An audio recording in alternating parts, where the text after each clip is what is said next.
something didn't add up at Bristol. And it wasn't just the racing. On paper, it looked like another chaotic NASCAR weekend. But behind the scenes, inspections, penalties, and rising frustration are starting to stack up. And now one of the hottest drivers in the sport is openly questioning it. This isn't just about one race. This feels like the start of something bigger. At Bristol Motor Speedway, multiple storylines unfolded beyond the checkered flag. After the race, NASCAR took a closer look at two top cars, those driven by Kyle Larson and Tyler Reddick, sending them to the R&D Center for deeper inspection. Result?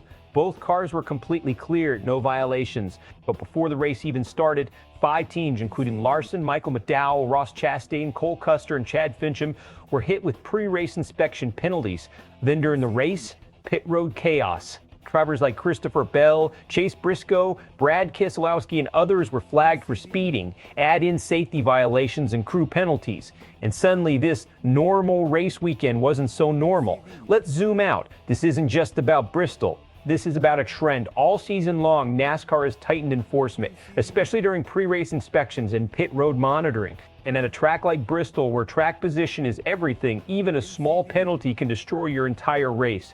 That's exactly what happened to Tyler Reddick. He had a fast car. He was in contention, and one speeding penalty. And it was over. At Bristol, once you lose position, you're stuck in traffic, losing rhythm, and your race just spirals. But here's where it gets more interesting. Reddick didn't just blame the mistake, he pointed to a bigger pattern. Reddick is on one of the hottest streaks in NASCAR right now. 4 wins in 7 races. That kind of dominance doesn't go unnoticed. And historically, when a team starts winning like that, scrutiny increases. Every detail gets examined. Every part gets questioned. That's not conspiracy, that's precedent. But here's the tension. Reddick's team keeps getting flagged for deeper inspections, and they keep passing every single one. That creates a strange dynamic from NASCAR's perspective. This is standard procedure, protect the integrity of the sport. But from a driver's perspective, it starts to feel like a spotlight that never turns off. Now combine that with race-altering penalties, like a pit road speeding call, and it creates a mental pressure cooker. Even if everything is technically fair, it feels like everything is working against you, and that matters, because racing isn't just mechanical, it's psychological. Confidence, rhythm, momentum, those are everything. If a driver starts feeling targeted or even just overly monitored, it can affect decision-making in split-second moments. That's the real risk here. Not rule breaking, not cheating, but pressure building to the point where it impacts performance. And at the same time, NASCAR is walking a tightrope. They have to enforce the rules strictly, especially with how competitive the field is right now. If they ease up, they risk credibility. If they stay aggressive, they risk backlash from drivers. That balance, it's getting harder to maintain. Fans are split, and you can feel it. Some are saying, this is NASCAR doing its job. If you're fast, expect scrutiny. Others are looking at the pattern and asking, why does it feel like certain teams are always under the microscope?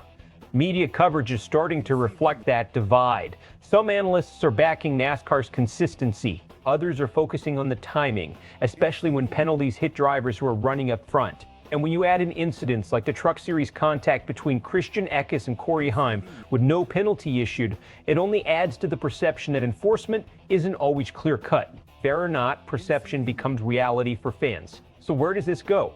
Best case scenario, NASCAR maintains consistency, teams adapt, and Reddick's group continues performing at a high level despite the scrutiny. The inspections remain tough but fair, and the sport builds credibility heading into the playoffs. Worst case scenario, frustration grows. Drivers start speaking out more. Every penalty becomes a controversy. And suddenly, instead of talking about racing, we're talking about officiating. That's when the focus shifts away from the product on the track. So here's the real question. When a driver gets hot and starts winning big, is increased scrutiny just part of the game, or does it start to cross the line? Because right now, NASCAR says everything is clean. The data backs it up. But the feeling inside the garage, that's changing. Drop your take below. I want to hear where you stand on this. And if you're following every twist in this NASCAR season, stay with SportsWire USA, because this story feels like it's just getting started.